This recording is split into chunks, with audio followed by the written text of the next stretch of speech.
En effet, nous avons abandonné notre identité pour ne rien être. Nos noms ont disparu pour faire place à d'autres noms importés et qui ne collent pas à nos réalités. Il nous faut reconquérir notre culture. Nous avons singé en copiant l'Occident, en monogamie. Voilà qu'aujourd'hui, on veut nous faire croire que des contre-valeurs, des attitudes contre la nature relèvent du ressort de la liberté. Il ne sera pas question d'homosexualité en Afrique, je le répète. Il ne sera pas question d'homosexualité chez nous.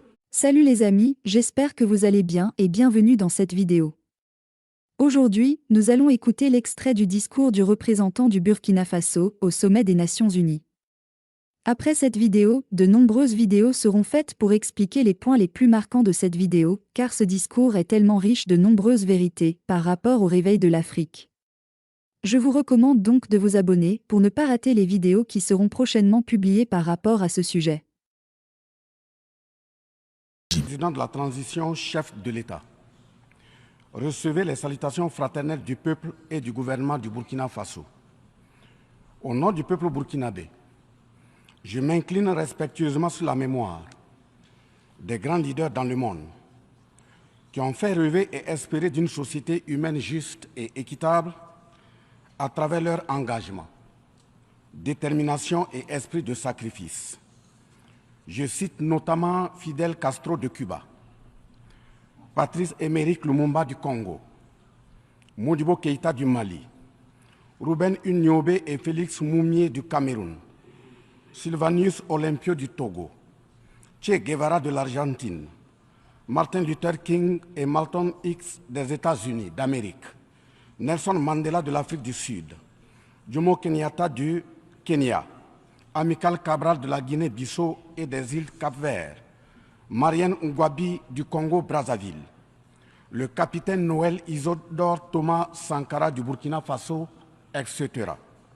Ces leaders ont été, pour la plupart, exécutés de façon violente et d'autres assassinés à travers le feu des prisons et des empoisonnements. Leur seul crime a été pour chacun d'eux l'incarnation des rêves, des ambitions, de l'espoir des peuples meurtris, violés, violentés et pillés.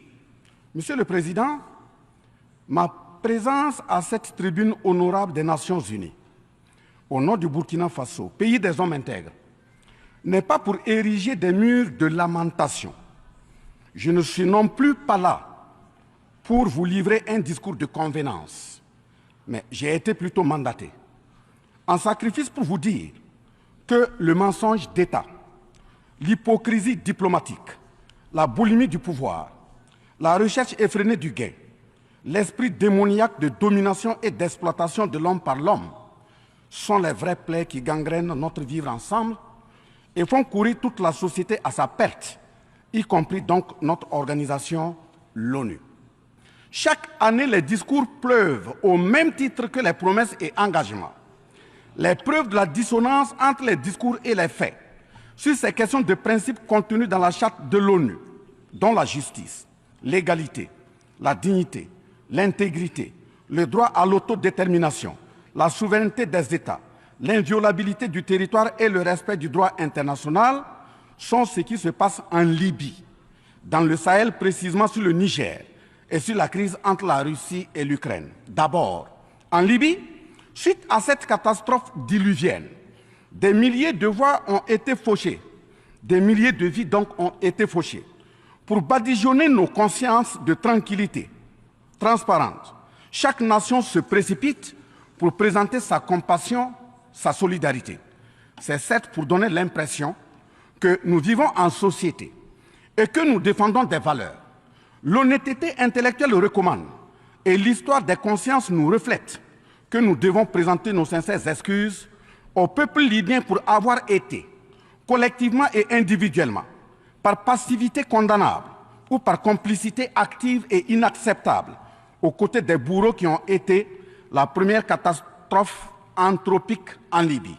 C'est cette catastrophe qui a mis la Libye à genoux en la saccageant et tuant son guide avant que les eaux de déluge ne viennent l'endeuiller davantage. Et malheureusement, à la tête de cette catastrophe humaine était l'ONU sous la résolution 1970 et le silence coupable, voire la complicité de la CEDEAO et de l'Union africaine, cette macabre intervention avec la France de Nicolas Sarkozy en tête a liquidé le guide libyen, le colonel Muammar Kadhafi, le 20 octobre 2011. Si les condoléances au peuple libyen avaient un minimum de bon sens et sans hypocrisie, cette diplomatie macabre n'aurait jamais lieu autour du cas du Niger pour y créer une Libye bis. Ensuite, pour preuve que les relations internationales sont teintées d'une haute hypocrisie diplomatique, dénudées de conscience, de morale, de dignité, d'intégrité, de justice, donc de paix, ce sont encore les mêmes gesticulations dans un aliment scandaleusement mortifère qui s'agitent comme des fauves autour de leur proie blessée pour la dévorer. Aujourd'hui, nous avons fait le constat malheureux que, contrairement au discours de profession de bonne foi prononcé à cette tribune de l'ONU, invitant au respect de la Charte de l'ONU et du droit international, les dirigeants représentant le peuple frère du Niger ont été pratiquement interdits d'accès au siège des Nations Unies. Le Burkina Faso condamne fermement cette manœuvre sordide qui relève de pratiques moyenâgeuses. Cela ne peut évidemment se faire que par des esprits en perte de valeurs essentielles pour toute vie harmonieuse en société. De ce fait, nous renchérissons pour dire que l'ONU ne doit en aucun cas être un instrument dans les mains d'un quelconque pays. Les leaders panafricanistes qui se sont battus pour l'unité africaine, nos grands-parents qui sont tombés dignement sous les balles assassines des colons, les dignes fils africains qui se sont sacrifiés pour l'honneur sur le continent et qui ont lutté férocement contre la traite négrière et le néocolonialisme, ont eu leur sommeil de guerriers perturbé pour avoir entendu qu'une poignée d'enfants égarés de l'Afrique tiennent le Niger, telle une boule de coton, à l'envahisseur afin qu'il y mette le feu. Oui, cher continent africain, une poignée de tes enfants a décidé de t'humilier et de te vilipender à travers le mensonge éhonté d'État, en commençant par le Niger. Par conséquent, je lance un appel vibrant et solennel au peuple sénégalais, béninois, nigérian, ghanéen, tchadien, ivoirien, comorien, bissau-guinéen et tous les peuples d'Afrique à se mobiliser davantage dans la fraternité et la solidarité africaine afin d'éviter que les impérialistes mettent le feu au Niger, comme le cas de la Libye. Monsieur le Président, Monsieur le Secrétaire général, distingué personnalité, j'insiste à cette tribune de l'ONU et devant le monde entier que la CEDEAO, l'Union africaine et l'ONU doivent impérativement se muer en des organisations véritables des peuples en lieu et place de structures d'une minorité de chefs d'État. Elles ne doivent pas être utilisées et instrumentalisées pour déstabiliser des pays frères en assassinant leurs leaders. Ce n'est qu'à ce prix que la charte de l'ONU et le droit international auront un sens. Enfin, parlant de la charte de l'ONU et du droit international, un conflit entre la Russie et l'Ukraine est entretenu et voulu par certaines puissances. Ainsi, plusieurs pays occidentaux, notamment les États-Unis et l'Union européenne, y ont déversé toute sorte de soutien, notamment militaire. Les populations civiles ukrainiennes, engagées comme volontaires, dont certains pilotent même des chars, sont félicités et traités de patriotes. Le Mali, le Niger et le Burkina Faso font face à une guerre qui leur a été imposée par l'impérialisme sous le couvert de terroristes de tout acabit, sémant terreur et désolation.